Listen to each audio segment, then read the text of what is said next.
Corajoso buscador de mistérios, bem-vindo ao Abismos da Noite. Aqui, entre sombras e segredos enterrados, mergulharemos em narrativas que desafiam a sanidade. Esteja preparado para enfrentar o inexplicável e descobrir o que se esconde nas trevas. Hoje, apresentaremos 4 histórias assustadoras. Mas cuidado! Está pronto para encarar a verdade oculta e enfrentar seus piores medos? Você conseguirá sobreviver a Abismos da Noite? Primeira história: A Porta Misteriosa. No início do seu 2º ano na faculdade, Felipe estava animado para morar em um dormitório individual. Ele tinha a sorte de ter conseguido um quarto num canto do andar, meio isolado do resto dos dormitórios, o que lhe proporcionava um pouco mais de privacidade. Felipe estava ansioso para desfrutar de sua solidão, ao mesmo tempo em que ainda tinha a oportunidade de socializar com os amigos quando quisesse. As primeiras semanas foram tranquilas. Felipe passava a maior parte do tempo estudando ou saindo com amigos. Porém, certa noite, enquanto ele estudava para uma prova de biologia, algo perturbador aconteceu. O silêncio do seu quarto foi interrompido por uma série de batidas altas na porta. Felipe levantou-se, abriu a porta rapidamente, mas não encontrou ninguém no corredor. Ele deu de ombros, achando que poderia ser algum trote de calouros. No entanto, na noite seguinte, as batidas voltaram. Desta vez, foram ainda mais altas e insistentes. Felipe gritou: "Quem está aí?", mas não houve resposta. Ele saiu do quarto novamente e encontrou o corredor vazio. Desta vez, sentiu um calafrio na espinha. Começou a suspeitar que não era apenas um trote. Determinou-se a descobrir o que estava acontecendo. Na noite seguinte, quando as batidas recomeçaram, Felipe estava preparado. Ele rapidamente abriu a porta e correu para o corredor, virando a esquina para o corredor principal. Novamente, não havia ninguém à vista. Ele verificou os banheiros e as outras portas do dormitório, mas tudo estava em silêncio. As noites se passaram e as batidas se tornaram uma constante. Felipe começou a perder o sono e a ficar obcecado em descobrir quem estava fazendo isso.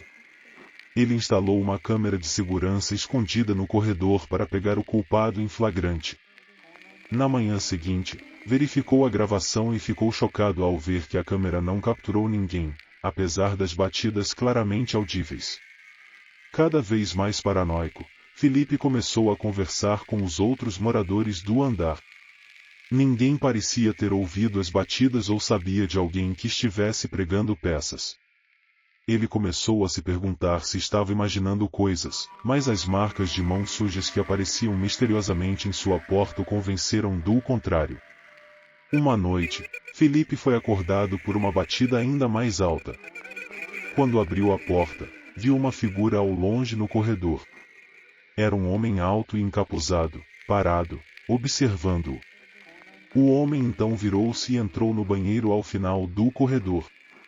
Felipe correu atrás dele, mas ao chegar ao banheiro, não encontrou ninguém. Sentiu uma onda de pânico. Quem era esse homem e o que ele queria? No dia seguinte, Felipe decidiu contar tudo ao diretor do dormitório. Eles verificaram as câmeras de segurança do andar e, para a surpresa de Felipe, viram a figura encapuzada nas gravações. No entanto, não havia registro de alguém entrando ou saindo do prédio. Isso deixou o diretor preocupado e ele decidiu chamar a polícia do campus. A polícia iniciou uma investigação, mas não conseguiu encontrar nenhuma pista concreta. As batidas continuaram, e a figura encapuzada aparecia esporadicamente, sempre desaparecendo antes que Felipe ou a polícia pudessem pegá-lo. Felipe começou a temer pela sua segurança e pensou em se mudar para outro dormitório, mas sentia que abandonar o quarto significaria desistir de descobrir a verdade. Certa noite, depois de uma semana sem incidentes, Felipe foi acordado por um barulho alto e contínuo. Desta vez, parecia que alguém estava tentando arrombar a porta. Tremendo, ele pegou seu telefone e ligou para a polícia do campus. Enquanto esperava, o som parou e o corredor ficou em silêncio novamente. Quando a polícia chegou, eles vasculharam o andar inteiro, mas não encontraram ninguém. Os policiais sugeriram que Felipe passasse a noite em outro lugar para sua própria segurança.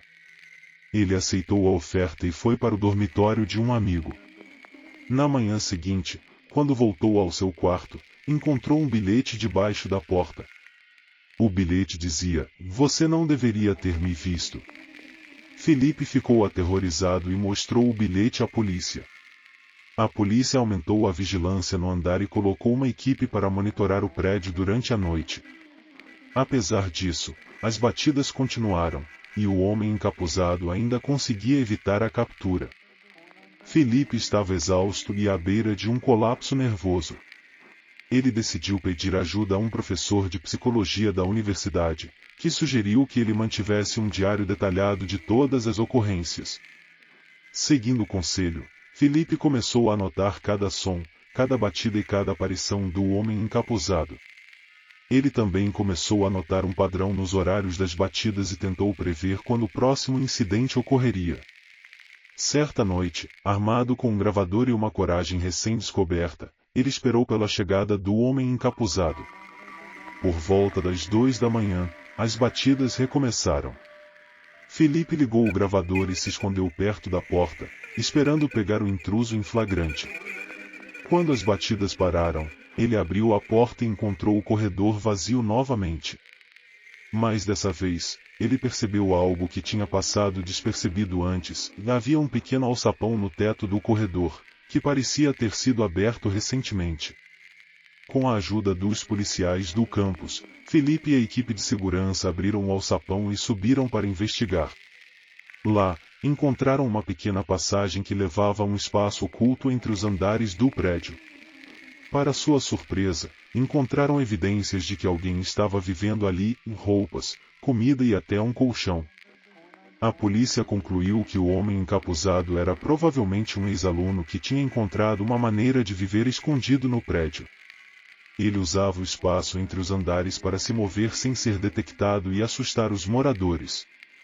Com essa descoberta, a polícia conseguiu rastrear e prender o homem, que foi identificado como um ex-estudante com histórico de problemas mentais. Com o homem finalmente capturado, as batidas pararam e Felipe pôde finalmente dormir em paz. A universidade reforçou a segurança no prédio e selou a passagem secreta para garantir que nada parecido acontecesse novamente. Embora a experiência tivesse sido traumatizante, Felipe se sentiu aliviado por ter ajudado a resolver o mistério. Felipe terminou seu segundo ano sem mais incidentes e se tornou uma espécie de herói no campus. Sua história se espalhou rapidamente, e ele foi convidado a compartilhar sua experiência em várias reuniões e palestras sobre segurança no campus. A aventura assustadora que ele viveu se transformou em uma lição sobre vigilância e a importância de nunca ignorar os instintos. O quarto individual que uma vez foi fonte de medo e ansiedade para Felipe agora era um símbolo de sua coragem e resiliência. Ele continuou a estudar e a se destacar na universidade, levando consigo as lições aprendidas durante aquela noite de batidas misteriosas. E embora a experiência tenha sido aterrorizante, Felipe soube que ela o moldou e fortaleceu de maneiras que ele nunca imaginou possíveis.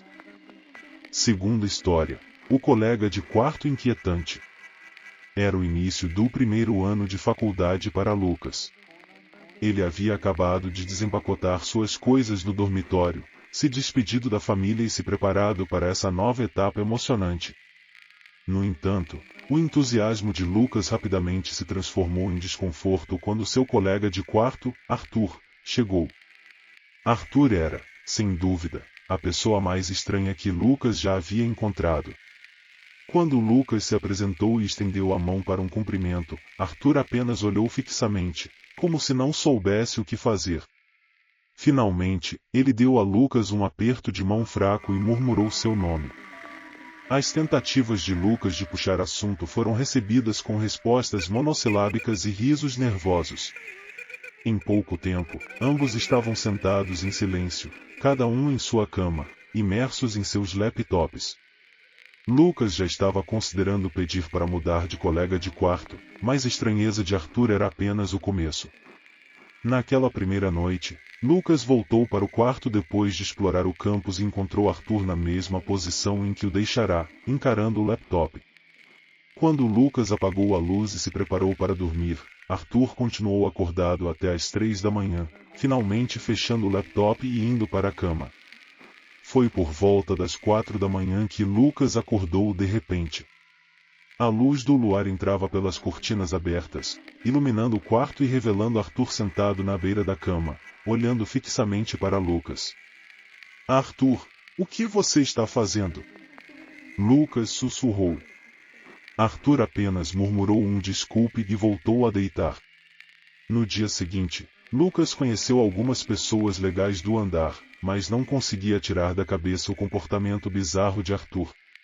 Mais tarde, enquanto estava na orientação do campus, Lucas viu Arthur sentado na terra, esfregando a casca de uma árvore com a mão. O líder da orientação não percebeu, mas os colegas de Lucas comentaram, e ele confirmou que Arthur era seu colega de quarto, arrancando risadas nervosas deles. Naquela noite, Lucas descobriu que a administração havia encontrado um novo colega de quarto para ele. Aliviado, ele saiu para se encontrar com seus novos amigos, mas ao voltar, encontrou Arthur sentado na cadeira da escrivaninha, de frente para a porta. Lucas o cumprimentou, mas Arthur não respondeu. Sentindo-se desconfortável, Lucas foi verificar seu laptop e percebeu que seus e-mails e pastas haviam sido vasculhados. Confrontando Arthur, este negou veementemente qualquer envolvimento. O verdadeiro terror começou quando Lucas acordou no meio da noite com o som de um zíper sendo aberto. Ele viu Arthur vasculhando sua bolsa no chão. O que você está fazendo?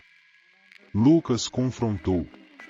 Arthur respondeu que achava que Lucas tinha pegado sua escova de dentes por engano. Lucas sabia que era mentira e decidiu que sairia daquele quarto no dia seguinte.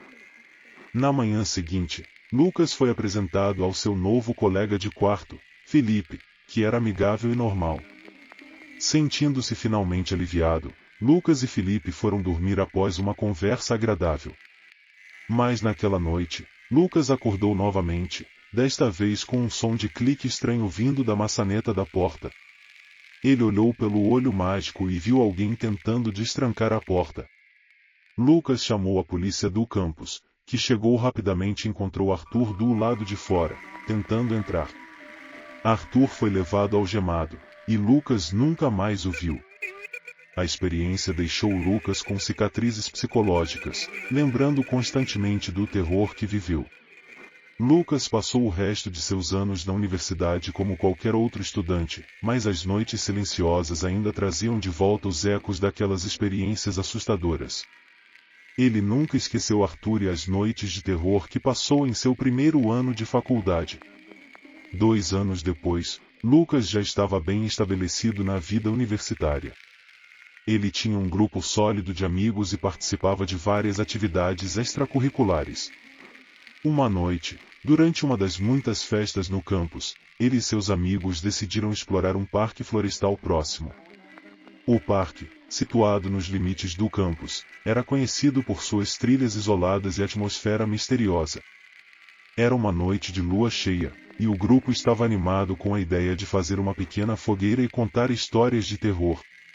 Eles caminharam por cerca de meia hora até encontrarem uma clareira escondida, perfeita para o que tinham planejado.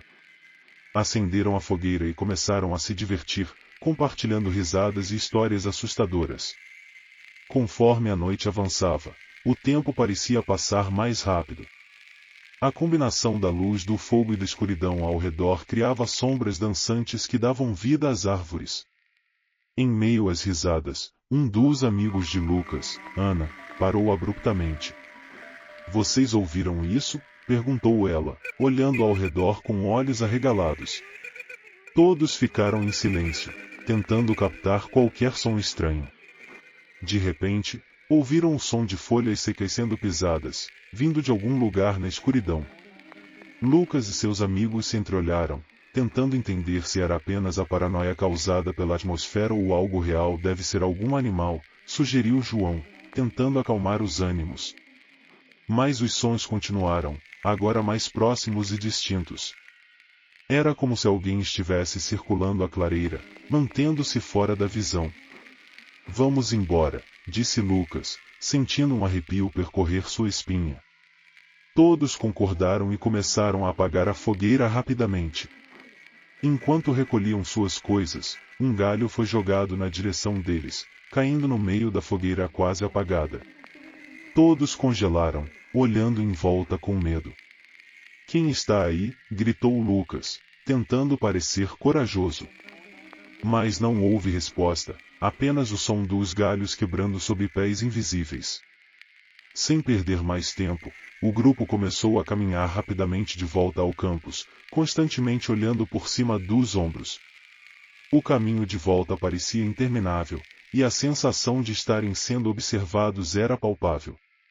Quando finalmente saíram da floresta e chegaram à segurança do campus, todos estavam ofegantes e com os nervos à flor da pele. De volta ao dormitório, tentaram rir da experiência, mas o medo ainda estava presente.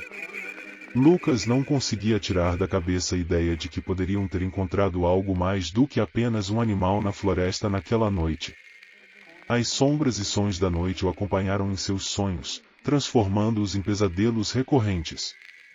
Alguns meses depois, Lucas e seu colega de quarto, Felipe, decidiram ir a uma festa em uma fraternidade pouco conhecida no campus.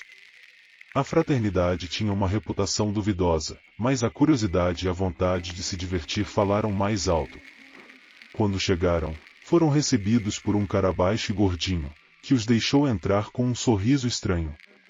A festa em si era em uma sala mal iluminada e abafada, cheia de garotos e poucas garotas. O ambiente era desconfortável, e Lucas rapidamente percebeu que algo estava errado.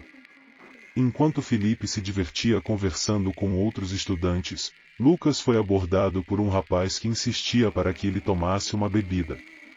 Relutante, Lucas aceitou para não parecer rude, mas logo se arrependeu. Poucos minutos depois de beber, Lucas começou a sentir tonturas e uma sensação de desorientação.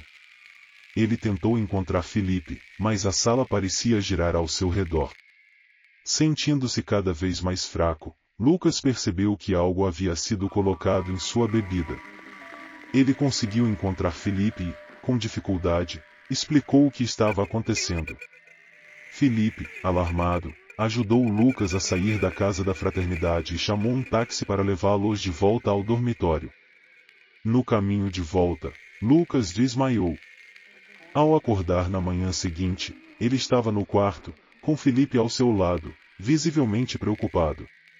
Lucas contou a Felipe tudo o que lembrava e, juntos, decidiram relatar o incidente à segurança do campus.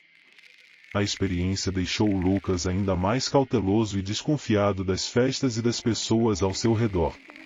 Ele sabia que tinha tido sorte de ter Felipe por perto naquela noite, mas a sensação de vulnerabilidade e medo permaneceu com ele. No terceiro ano, Lucas conseguiu um quarto individual em uma parte isolada do dormitório. Inicialmente, ele estava empolgado com a privacidade e o espaço, mas logo essa alegria se transformou em inquietação. Nas primeiras semanas, tudo parecia normal, até que uma noite ele foi acordado por sons de batidas vindos da porta. "Quem está aí?" ele gritou, mas não houve resposta. Ele levantou-se rapidamente e abriu a porta, apenas para encontrar o corredor vazio. A sensação de estar sendo observado o acompanhou de volta à cama, onde ele passou o resto da noite em claro, tentando entender o que havia acontecido. As batidas continuaram nas noites seguintes, sempre no mesmo horário, sempre sem resposta. Lucas começou a ficar paranoico, perguntando aos outros moradores do dormitório se alguém estava pregando uma peça nele, mas todos negaram veementemente. A tensão aumentou quando, certa noite, Lucas viu uma sombra movendo-se pelo corredor.